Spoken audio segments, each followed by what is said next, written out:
गाथा ज्ञानेश्वरीवर विरोध करणारा माणूस शिवाजी महाराजांचा जिलेटोप देवेंद्र फडणवीसांना घालायला गेला होता। देवेंद्र फडणवीसांचं मोठेपण त्यांनी तो स्वीकारला नाही, पण ही सगळी संघाचीच मंडळी काय आहेत जो जिलेटोप देवेंद्रजींना घालायचं म्हणतात। संघाशी संबंधित माणूस हा धीरेंद्र शास्त्री संघाचा प्रचार करतोय, तो भगतसिंग कोश्यारी संघाचा आहे, कोरटकर संघाचा आहे, संस्कार भारतीचा सोलापूरकर आहे। ही सगळी माणसं शिवचरित्राची बदनामी समर्थ रामदासाच्या नावामागे करण्याचा एक उद्देश आहे, तो आहे सांस्कृतिक वर्चस्ववादाचा आणि वर्ण वर्चस्ववादाचा, की बहुजन समाजातला क्षत्रिय समाजातला कोण राजा झाला तरी त्याला आम्हीच हात दाखवत होतो, आमच्याच मार्गदर्शनाखाली आमच्याच सल्ल्याने चाललं होतं। हे वर्ण वर्चस्ववाद इथं पेरायचा, तो रुजवायचा आहे, त्याचा एक मोठा प्रयत्न आहे। तो देवेंद्र फडणवीसांनी हाणून पाडायला पाहिजे होता, मोठी संधी होती त्यांच्याकडे, पण त्यांनी ती गमावली। आता काँग्रेस पक्षाच्या वतीनं, शिवप्रेमीच्या वतीनं माझी विनंती आहे शेवटची, की भारतीय जनता पक्षाच्या सगळ्या नेत्यांनी आता जाहीर करावं की धीरेंद्र शास्त्री आहे त्या व्यासपीठावर आम्ही कधीच जाणार नाही किंवा आमच्या व्यासपीठावर त्याला बोलावणार नाही। आहे हिम्मत भाजपवाल्यांमध्ये? शिवराय कुलकर्णी, आम्ही त्यांना बोलवलं नाही,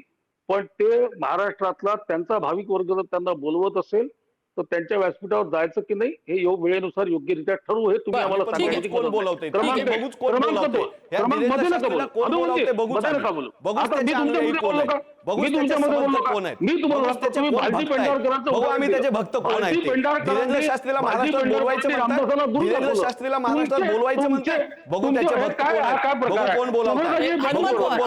त्यांना मुद्दा मांडू दे, त्यांना मुद्दा मांडू दे। शिवराय कुलकर्णी, थोडक्यात मला महंतांची पण प्रतिक्रिया घ्यायची आहे याच्यावरती। त्यांना चूप करा, तुम्ही तुमचा मुद्दा मांडा। मला सांगा, भालजी पेंढारकरांचं उदाहरण देतात।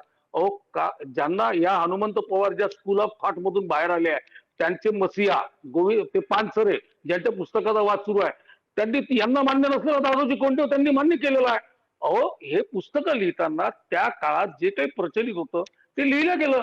हे आता आता आता तुम्ही हे जे ज्या पद्धतीने तुम्ही जो ब्रिगेड इतिहास मांडण्याचा प्रयत्न करता ना, हनुमंत पवार पानसरेंच्या तोंडून होतो की आणखी कोणाच्या तोंडून होतो, गेले ते दिवस तुम्ही हात दाखवायचा, आम्ही मार्गदर्शन मान्य करायचं। गेले ते दिवस मान्य करा, चिडचिड करू नका। बरं, महंत शिकूया AI ची क्रांती, चला करूया MSCIT।